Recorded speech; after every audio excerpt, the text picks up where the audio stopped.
May natukoy ng sanhi ang Philippine Coast Guard sa pagkasunog ng barko sa Navotas kahapon. Ang barge naman na tumama sa pier sa Cavite nahila na.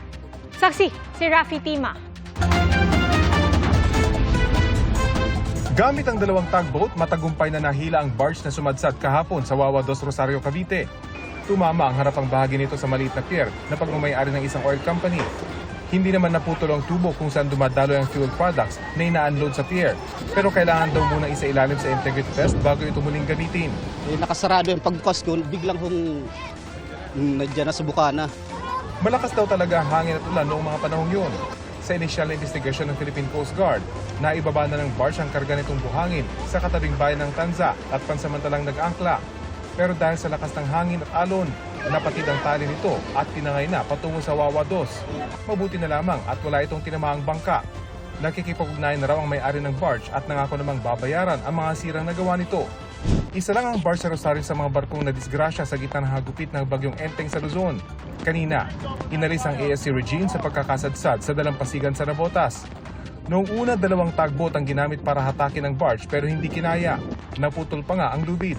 Kalaunan, 3 tugboat na ang ginamit para hatakin ang barge. Naialis nito bandang alas 9 ng umaga. Nauna na rin nahatak ang isa pang sumadsad na barko na MTKR Patriot 3. Minomonitor naman ng PCG ang isa pang barge na sumadsad kanina sa Tangos North sa Navotas. Hinihintay na lang daw ng PCG na gumanda ang panahon bago nila ito inspeksyonin.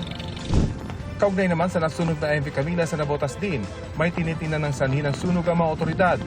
Ayon sa PCG, may bumangga umanong barko sa MV Camila bago ang sunog. Around that time po, 7:30, nagkaroon po ng alisyon. Tinamaan po yung may area ng bridge nito pong MV Kamala. At ito po yung naging dahilan kung bakit nagkaroon po ng fire, yung pong pagsalpok nito dito sa area pong ito. Nagkaroon po ng ignition and nag-start na po yung sunog niya on board.